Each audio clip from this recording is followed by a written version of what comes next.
Bom dia, turma do sexto ano. Aqui é o professor Vitor de História. Nós estaremos dando continuidade ao capítulo 9, a Grécia, pré-homérica, homérica e arcaica, nas páginas 171 até a página 176, ok? Vamos lá, turma. Então vamos observar hoje a organização de duas polis gregas muito importantes, só que um pouco diferentes em relação aos seus costumes, em relação à sua atividade precursora, em relação aos povos colonizadores, entre outros aspectos. É a cidade de Esparta, mais voltada para a questão militar, mais voltada para a questão beliscosa, guerreira, certo? E temos Atenas, mais voltada para a questão intelectual, a questão filosófica, a questão democrática e esses aspectos, né, da política, ok, turma? Vamos observar primeiramente Esparta. Então, Esparta ela tem uma educação totalmente voltada para a guerra. Ela sofre influência de uma tribo indo-europeia chamada Dórios. Os Dórios eles eram um povo guerreiro, certo? As crianças lá em Esparta, né, que Esparta foi colonizada pelos Dórios, elas iam para o exército a partir dos 7 anos de idade. Era o agogê, era chamada a escola de guerra, certo? O agogê. Então as crianças aos 7 anos de idade, as famílias iam deixar ela no exército, e o exército teria responsabilidade com aquela criança a partir dos 7 anos em treiná-la para fazer dela um guerreiro. E essa criança ela poderia servir ao exército até os seus 70 anos de idade, certo? Já sobre a sua organização política, Esparta ela tem um diferencial de muitas outras cidades gregas, porque lá na Esparta não havia apenas um rei, havia dois reis, que era chamada diarquia. Então, o que é essa diarquia? Como o próprio nome diz, di vem de dois e arquia vem de governo. Era o governo de dois reis, certo? Então, haviam dois reis, um mais para a questão administrativa e outro mais para a questão militar, certo?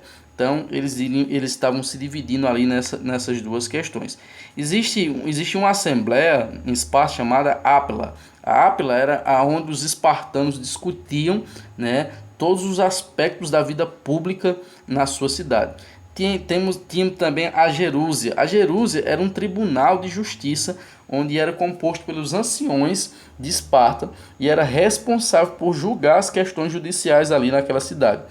Existia também o Eforato, que ele era composto por 5 membros que eles conduziam as assembleias e eles funcionavam como fiscais da vida pública para saber se as pessoas estavam pagando impostos, se as pessoas estavam se comportando de acordo com os padrões cívicos e morais da organização política de Esparta, certo? Já a sociedade espartana ela era dividida entre os esparciartas, que era a classe mais alta dos espartanos, que eles eram os descendentes diretos dos dórios, certo? Portanto, eles tinham todos os direitos políticos preservados ali e eles comandavam, né? Eles guiavam aquela sociedade. Temos os periecos, que eles eram os artesãos e comerciantes que pagavam muitos impostos, mas não tinham direitos políticos. Temos os ilotas, que eles eram os prisioneiros de guerra. Eles eram usados como mão de obra escrava nas terras cultiváveis para poder plantar ali. Eram os escravos espartanos, eram os ilotas, certo? Então essa é a composição da sociedade espartana. Vamos entender os atenienses agora. A princípio nós precisamos entender um esplendor que envolve Atenas, né? Atenas era uma cidade magnífica do mundo antigo. Ela foi então essa cidade-estado que teve grande destaque cultural e político, e ela era formada por tribos indo-europeias chamadas de jônios, certo? Que eles vieram, né, de dentro do continente europeu e se instalaram ali na região de Atenas. Desenvolveram várias formas de governo, como a monarquia, a aristocracia, a oligarquia, a tirania e, por último, a democracia, certo? Nós iremos então depois entender esses aspectos da política ateniense. Quanto à organização social, nós temos a divisão social dessa cidade da seguinte maneira: os eupátridas, que eles eram os descendentes diretos dos jônios, eles eram chamados de os bem-nascidos. Era o topo dessa sociedade, eram os que tinham direitos políticos, eram os que tinham os meios de produção, os que eram os donos de terra, certo? Tem os gergóios, que eram os camponeses que trabalhavam para poder sobreviver, pagavam muitos impostos, mas eram livres, certo?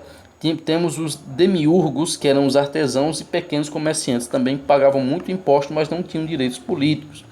Temos, temos também os metecos.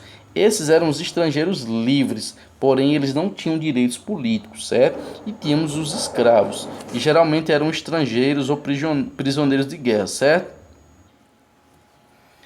Então essa é a organização social dessa cidade de Atenas. Nós ainda iremos retomar esse conteúdo a respeito de Atenas, porque nós iremos falar especificamente sobre a democracia ateniense. Mas fica encerrado por aqui o conteúdo de hoje. Na próxima aula nós estaremos então retomando alguns aspectos ainda da vida grega e espero que vocês tenham compreendido o conteúdo. Vou estar passando um exercício para vocês por áudio. Boa sorte na resolução e até mais. Tudo de bom. Tchau.